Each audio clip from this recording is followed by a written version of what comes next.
usko to zyada kuch nahi hai, it is okay, we don't need therapy and all that. So I said, see, even if you get fever, you go to the doctor, right? Or you just wait for you to get a heart attack and only then you will go to the doctor.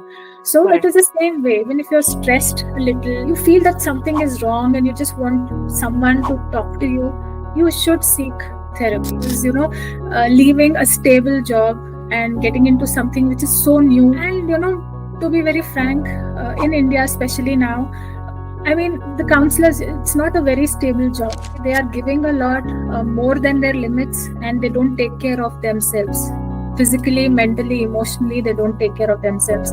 Be it a teacher, they have not set boundaries for themselves. Even after they rest, they still feel tired. Coming on to medical profession, they are told to be strong. They see people being ill, remind themselves probably every now and then. Coming to IT profession, oh my God, that is like, they're always in a run.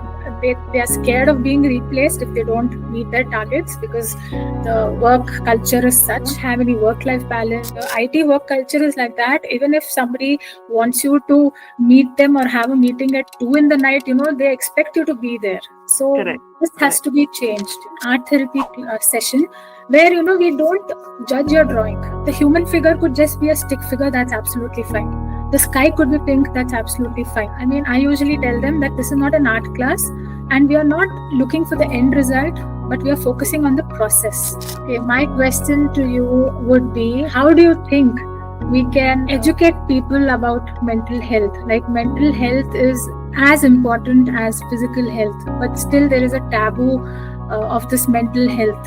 People are like, they don't talk much about it. They keep it under the cover. What steps do you think we should take so that people come out of that log kya kahenge phase?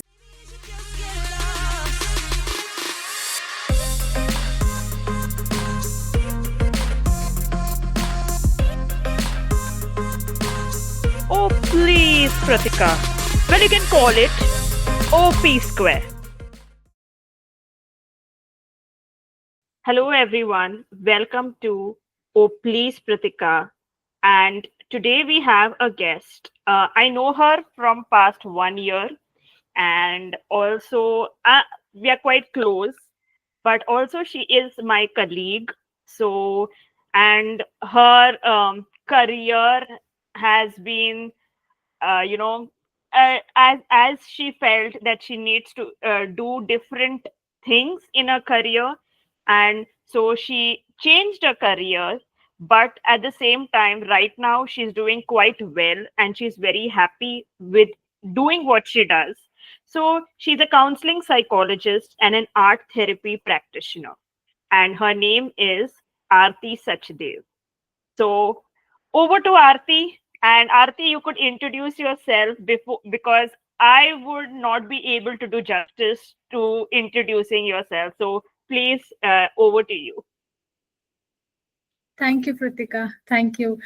First of all, I would want to thank you for having me on your podcast. I'm really happy to be here and truly grateful for this opportunity. Like you've already mentioned, my name is Aarthi and I'm from Bengaluru.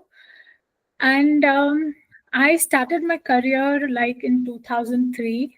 I started off in an MNC. I was in operations first and then moved to recruitment.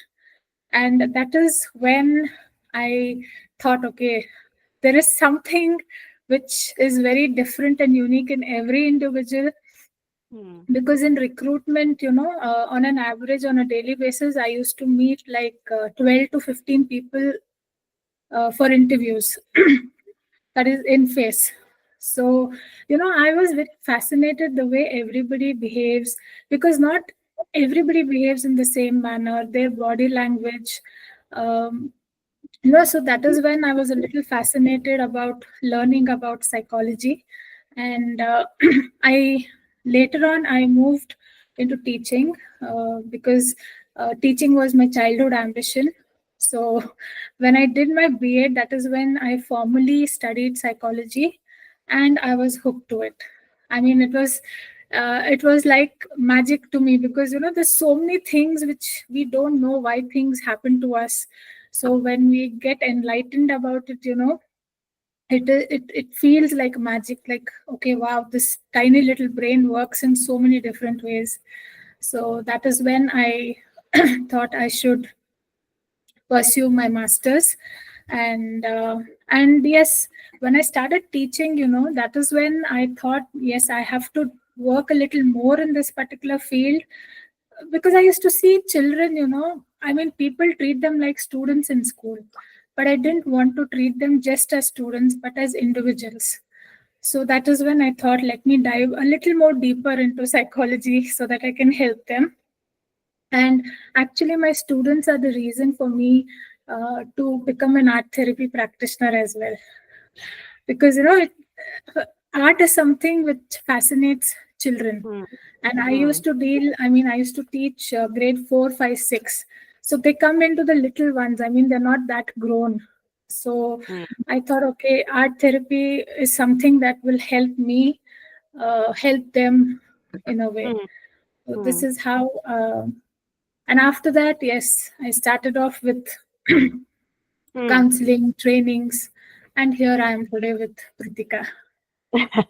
So, I mean, it's a very inspirational journey. Many people find it very scary to shift careers, but you have done this, and kudos to you. Many people feel, oh, I should not shift careers, or this is not what I should do, but you did that. And I'm very proud of you. And now that you're happy in your career, that makes it even more a beautiful journey, right?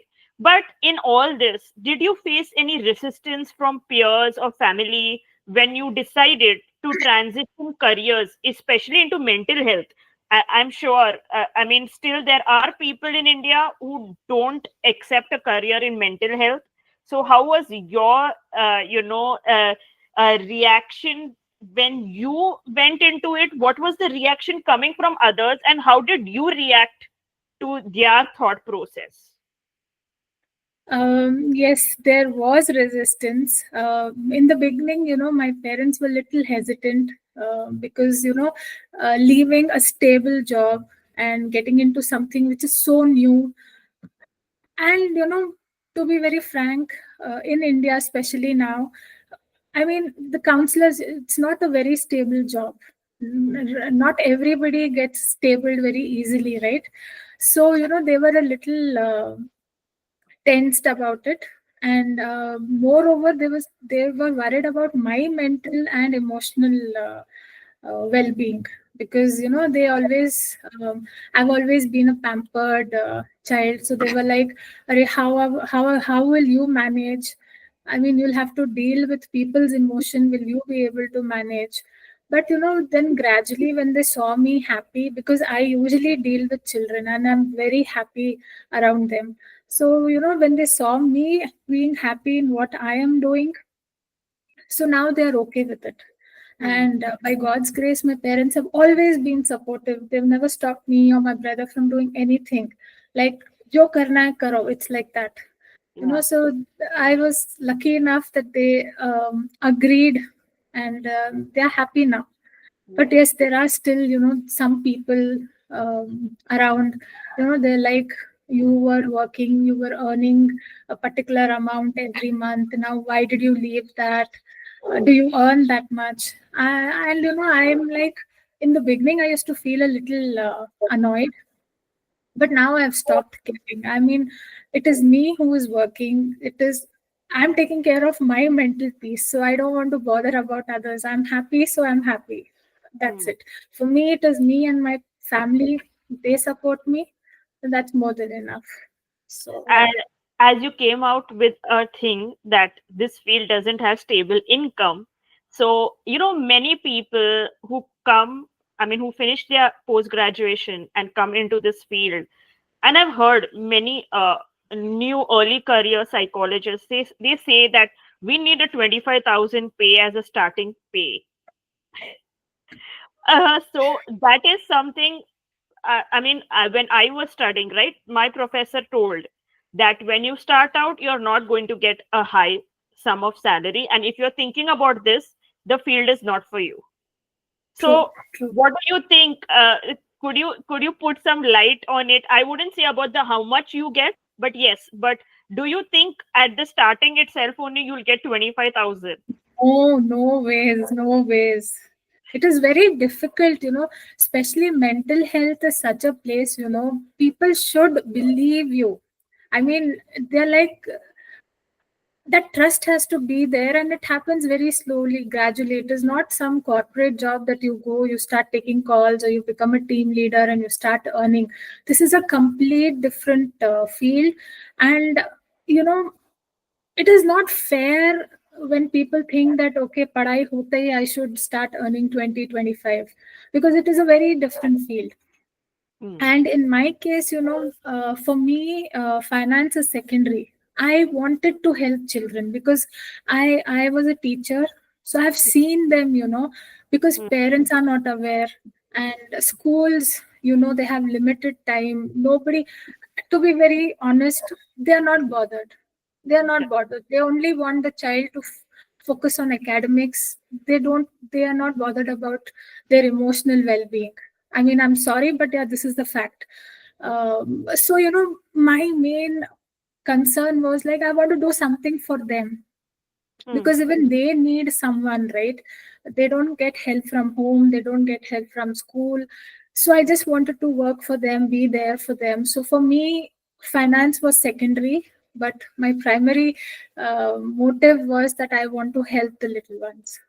Okay. But yes, like you said, expecting 2025 at the beginning, not possible at all.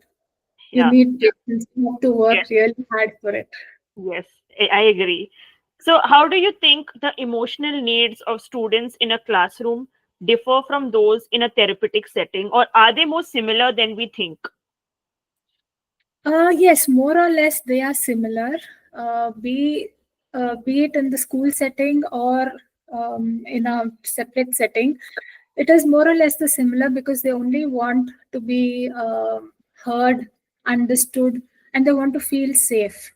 But the Hmm. only difference is the time. In school, you don't get that enough time, because you have limited time period, and and many schools still don't have a specific time slot given to either a section, a class section, or a student, at least in a week or something, that they can go meet a counselor. It's not like that. The life skill teacher comes into the class, and it is a general one to one. I mean, it is a general conversation where the whole class is involved.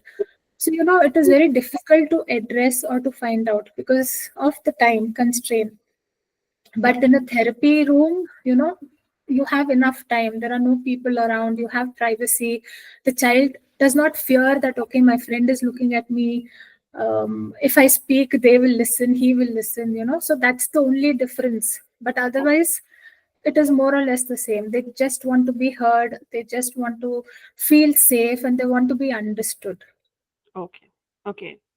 So, my next question is like, what are the most common mental health concerns you see today among clients, whether children, adolescents, or adults for that matter? Okay. Basically, in children, what I notice is the separation anxiety, and they have attention issues.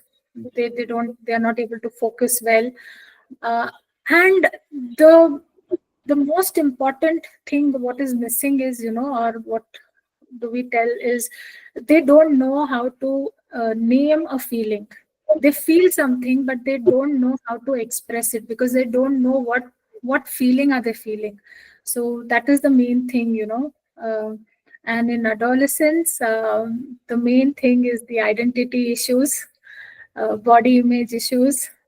Then they have the peer pressure, they have the academic pressure, and these Hmm. days we have the social media induced anxiety also, So these are most commonly seen in the adolescents. And Hmm. in adults, it's basically relationship issues, stress and burnout because of the work. Um, yeah, these are the main things what we see in common. I mean, the common issues. Okay. Okay. Okay. So, so in your work, how do stress, burnout, or lack of boundaries show up differently in people? from high pressure professionals like teaching, medicine, or IT? What would you say on that?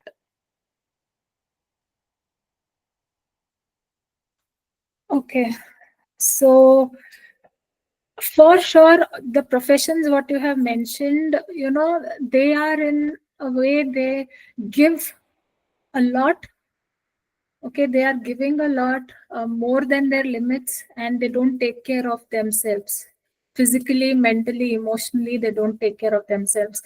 Be it a teacher, they don't have they have not set boundaries for themselves. They carry school work at home, morning till Hmm. evening. They are just doing, they are at school again, they're carrying books for correction. So they don't have any boundaries over there, so they feel exhausted. They feel tired throughout the day. Even after they rest, they still feel tired. And coming on to medical profession, they are told to be strong. Okay, Hmm. so they see people um, being ill, people dying, but they don't express their emotions. They are told to be strong. But here, we should tell them, I mean, or we should educate them that they also have emotions and they should express emotions, because what they're doing is, they're just keeping it within them. On a long run, it is going to affect them in some way or Hmm. the other. So venting Hmm. out or sharing, it's okay. I mean, just because you're a doctor, if you see somebody's dying, it's not that you cannot feel sad. Okay, you don't show it to the family because they need courage. You have to be strong in front of them, but it does not mean that you don't feel it. You just can't kill your emotions there. So they Hmm. have to understand that they are human beings, and it is okay to feel. And the main thing is, they should be taught that they also matter, because Hmm. somewhere they just forgive forget themselves. Sorry, not forgive, they forget themselves because they're just serving the others. So they Hmm. also matter is something which they should um, remind themselves, probably every now and then. And coming to IT profession, oh my God, that is like, they're always in a run. They are scared of being replaced if they don't meet their targets, because the work culture is such. So, they don't have any work-life balance. Hmm. They're just stressing, and they just Hmm. have, I'm so sorry. So, Hmm. Yeah. I'm sorry, that's my fur baby just trying to call me. Oh, that's really nice. You have a fur baby. Yes. Okay, so they should also be, I mean, they should be given that leewage that if you're not on your toes 247, it is okay. Because, Hmm. the IT work culture is like that. Even if somebody wants you to meet them or have a meeting at 2 in the night, they expect you to be there. So Correct. this has Correct. to be changed. They Hmm. should have a regular break off, because these days work from home is become like you don't get a break at all. At least when people Right. used to go to office, you have the travel time, you used to go to the cafeteria for your lunch. But when you're working from home, you don't get a break at all. So Correct. all this has to be taken care of, because Hmm. of all this, the all these professions which we are discussing, they are just stressing themselves, they are exhausting themselves. Hmm. They're just not taking care of themselves, but just giving it to Hmm. society or the work, whatever they're doing. Okay. Yeah, that's right. And you live in a city which is a high tea hub, so you know better. Yes, yes. So, what are some of the common myths or stigmas about therapy that you have encountered, okay, or people tell? And what do you want to tell? What comments do you, or what is your opinion on that? Okay, this is something which is really very funny. People usually think that, only if you have some serious mental health issue, you have to go meet a therapist or go in for therapy. So I had a person who was trying to discuss something and like nahi usko to zyada kuch nahi hai, it is okay, we don't need therapy and all that. So I said, see, even if you get fever you go to the doctor, right? Or you just wait for you to Hmm. get an heart attack and only then you will go to the doctor. So it Correct. is the same way. Even if you're stressed a little, or you're not, you feel that something is wrong and you just want someone to talk to you, you should seek therapy. Don't wait person just goes to extremes and then you look out for some help. So this Yeah. is one, they think only when there's something serious or something completely wrong, then go to a therapist. And one more thing is, they think the therapist is going to tell you what to do. They're going to spoon feed you. So I tell them, no, we are not going to spoon feed you. We just help you to understand yourself a little better. And if you have a problem, you come up with the solution yourself. I'm not going to tell you, Acha, you drink apple juice. Just giving an example, drink an apple juice in the morning and do yoga in the evening. I'm not going to do that. You will come up with your own solution. It's just that we help you understand your problem and then you come up with the solution yourself. Hmm. Hmm. These two are the main myths that I have faced when people talk about therapy or they ask for some suggestion or some inquiry. These are the main things uh, I have come up with. Okay. So, as you meet different clients, so do Mm. you think that the older generation is more open to therapy, or the younger generation is far, far more open to therapy? Oh, no doubt. The younger generation is far, far open to the therapy because, I think the time is changing a little now. And I think social media is also adding on a little to it Hmm. because we Hmm. usually say we talk about social media only for the negative things that it is giving stress and anxiety. But this thing, I think social media is adding on positively because they see, Hmm. for example, such podcast, or they see somebody's interview or somebody who's sharing who had a therapy, so um, that helps them that okay, it is just not for people who have some big issues. Anybody can go in for therapy. And these days the youngsters have started taking therapy as self care. Hmm. It is not, they don't treat it like something Hmm. different. For them, therapy has become self care or for their personal growth. But Correct. when coming into the older generation, they still have that taboo. कि no, therapy nahi, counseling nahi, or Hmm. they've been taught, you're not supposed to share your personal problems with others. You should deal with whatever comes your way, deal it your way. So I think all that is stopping them, the older generation especially, the fear of judgment, log kya kahenge, that is the main thing which is stopping. But yes, these days the youngsters are open to therapy. They have a positive attitude towards it, and they themselves uh, come approach a therapist and take therapy. Yeah, Yeah, that's a very good sign actually. And as they become parents, they will be more open to their true, children. true, That's good. So, true. as you are an art therapy practitioner, so there are many people watching our podcast. So, I want you to make them understand in a simple way what is art therapy.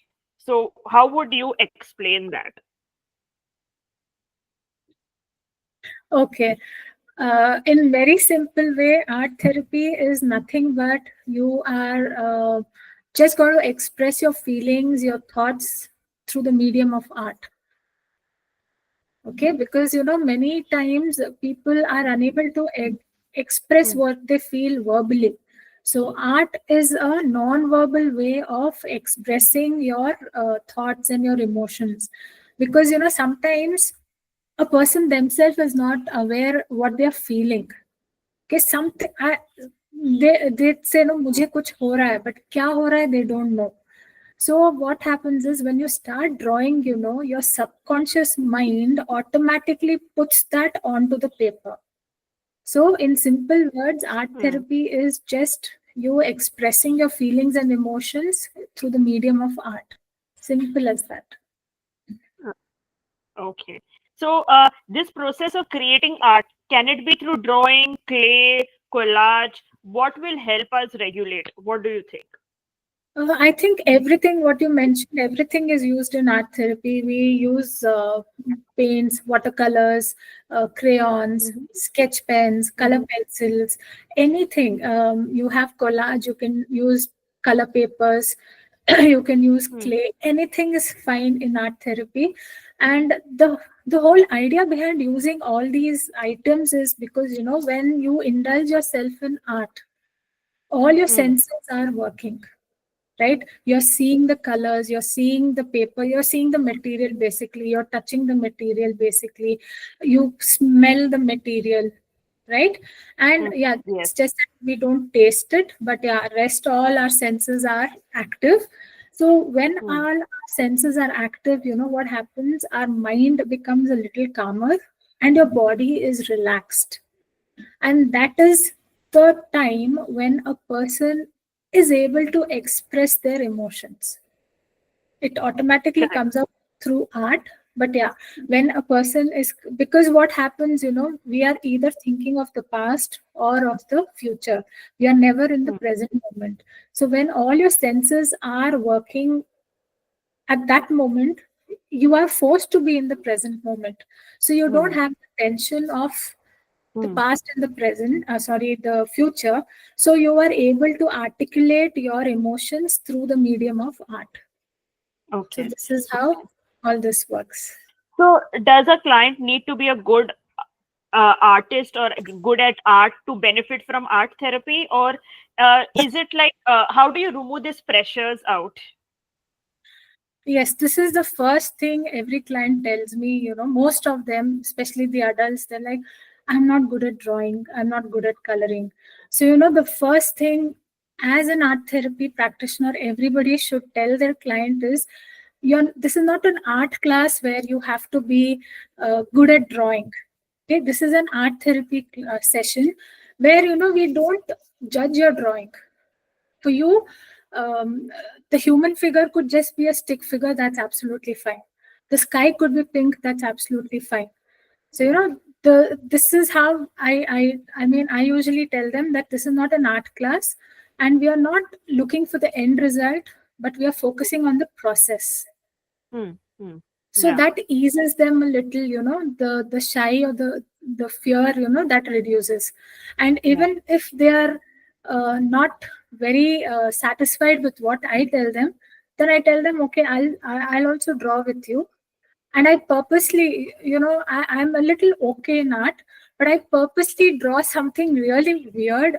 Then they feel, okay, this is fine. So even if you're drawing something weird, it is fine. So that is when, Yeah. so that Yeah. is how I start with it. Yeah. So I know we cannot discuss about the client's insights or something like that. But do you think have you do you think or have you seen where the clients who cannot express, but in art they express so much that they also get a shock, like, oh my god, this was all there inside me for so many years, or this was, I couldn't express it. Yes, there are a couple of them. One, yes, I would. It was a college student actually. I just told to draw something. So he had drawn a long road, never ending road, no destination, nothing. It's just showing it's a long road. The whole page was drawn like that. So when I asked him, okay, what does this represent to you? How do you relate to this? So he tells me, like, I'm just walking, I'm just doing what has to be done, but I don't know where I'm going to lead to. And while we were talking, like he tells me, you know what, ma'am, I now this after drawing and after this questioning, I understood that I need to have a motive to do something, or I need to have I need to set a target to achieve, because now I'm just doing what has to be done and I really don't know what I need in life. So this was an enlightenment uh, Hmm. point for that Yeah. particular person. And there's one more. Um, there was this lady who drew a door with a huge lock on it. And after those talk Yeah. therapy, Yeah. she said that, she comes from a family where in her childhood she was told not to express her feelings, like they were not validated. Her feelings were not validated as a child. So as she grew up, she continued the same. And now she was a married lady. She was married for like 4 or 5 years. And if she's continuing the same. So she had stored so much in her heart that she felt like she's locked everything and there's a lock there, and she wanted to open it, but she Hmm. didn't know how to open it and who Yeah. will help her open it. Yeah. So yeah. Yeah, that's a great example. And also, viewers, as Aarti mentioned, she obviously there is confidentiality. She has not told like the full thing, okay? Because obviously, clients' identity, clients' real things are kept hidden because that's our job. So she just told you things which are just on the surface level, okay? So the confidentiality is maintained. Also, Aarti, I know we spoke a lot, and these were all serious conversations. So I would have a short rapid fire with you so that it becomes lighter and people know more about you. So, which city you would like to visit? Is it Mumbai or Hyderabad? Mumbai. Okay. What do you like, winters or rainy season? Winters. What you like more, to play with children or animals? This is a tricky question. Can I combine? I mean, I would want to play Okay, with your children choice. and animals. You can, yeah, yeah, your choice. So, what do you like, Bengaluru or Delhi? Bengaluru. So, viewers, I asked this question because uh, uh, Aarti is a North Indian settled in South India, and she's lived her life in South India, her schooling and all those things. So, yeah, that was the question related to that, to see what she likes. Okay, so what do you like, chole bhature or the Mysore Pak in Bengaluru? What do you like? Mysore Pak is my favorite sweet. Oh, it's my favorite too. Okay. Well Okay. done. So, you like music or you like dance? What do you like? Music. Music. Okay, okay. So this was our rapid fire round, so people know little more about you. But yes, if you wanted to ask a question to me, what would it be? And you can ask me, and I would try my best to answer. So, what would your question be to me? Okay, my question to you would be, how do you think we can educate people about mental health? Like, mental health is as important as physical health, but still there is a taboo of this mental health. People are like, they don't talk much about it, they keep it under the cover. Hmm. So how I mean, what steps do you think we should take so that people come out of that log kya kahenge phase and start? Hmm. Okay, so I would not put social media into it because there's a lot.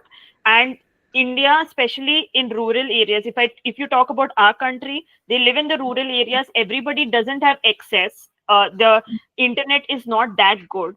So I would say maybe this could be possible. Medical doctors and mental health professionals collaborate, and there should be clinics where mental health and the medical doctor should sit together and say that these problems that you have, it's related to stress.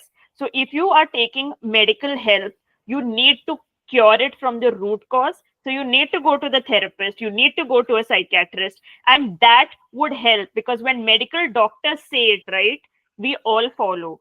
And this is the True, truth not only true, in India, Southeast Asia. So I think true, from there and in rural areas, it will be, done very well. You can have small clinics where you can collaborate. And this is something I see more than street drama, street music. It's important, that is to spread awareness, but you want the step to go ahead. This is something which Mm. we can do even in the urban areas as well as in the rural areas. It is doable.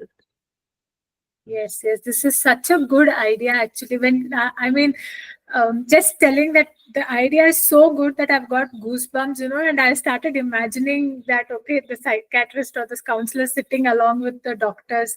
Yes, that this will really help. I really wish, we could do something like that. I So, hope through yeah, this podcast somebody listens to it and they take a step like that. yes, yes, true, very true, very Yeah. true. So, and also I know people want to know more about Aarti. So I will be putting up our Instagram ID, and also she is a facilitator and also a coordinator for MindBasket India. So you can also approach MindBasket India and also approach her directly to have the sessions with her, therapy sessions, and also you can follow her on her page also. So that is great. But yes, Aarti, what would be your concluding thoughts? What would you say to the, I mean, to the Gen Z, millennials? There is also the Gen Alpha. So, what would you say? What suggestions would you tell them in short? What would you say? Okay, the only thing what I want to tell everybody here is, please take care of your mental health as well, because it is equally important as your physical health. Let's come out of that taboo. Okay, it is only for people who have some serious issues, or what will people talk. People will anyways talk, whether you do something good or bad. People will always talk. So forget about what people are going to tell, because to be very honest, people don't have that time. It is just in our mind that people will talk about us. They have their own problems. They don't bother what others are doing. So let's break that particular chain and take care of our mental health. And those who are already aware that mental health is important, would request all of you to just educate or just pass on this word to your known people who still have that blockage in their mind, because mental health really matters, it really matters. So yeah, Yes. that's the only thing I want to tell. That's a great message. And also, all those who are watching, you all can share it to people so that they know more about it, more about art therapy or more about psychology, and the word can be spread in that way. But yeah, and I feel this is something we all should know, that mental health and physical health, as I said, are like two sisters. They are True, siblings. going hand in hand. They go hand in hand. So this is something which is very, very important. And yeah, if you go deeper into it, or maybe if you can write, if you want any questions or anything, you all can ask in the comments, and I will surely reply how they are correlated. Or maybe you can ask questions to Aarti in the comments also, and I will surely send it to Aarti and give you an answer for it. So that's surely possible. And it was great talking to Aarti. And Aarti, you have done justice to all the questions, and the rapid fire also was great. And yeah, and hoping that all get good information and learn from this. So again, thank you very much, Aarti, for being over here, and it was great having you as a guest. Thank you. Thank you so much for having me. It was such a meaningful conversation, and I truly enjoyed the rapid fire round, especially, because it was something that even I was like, okay, thinking, what do I say? But yeah, what was there in my mind just came out. Yeah, thank you so much, and wishing you and your podcast all the success ahead. Yeah, you're welcome. And everybody, stay tuned for the next episode with a new guest. Till that, don't forget to like, subscribe, and share. And do comment so that we know what do you think about and what are your questions so we can answer. Thank you once again, everybody. Take care. Thank you.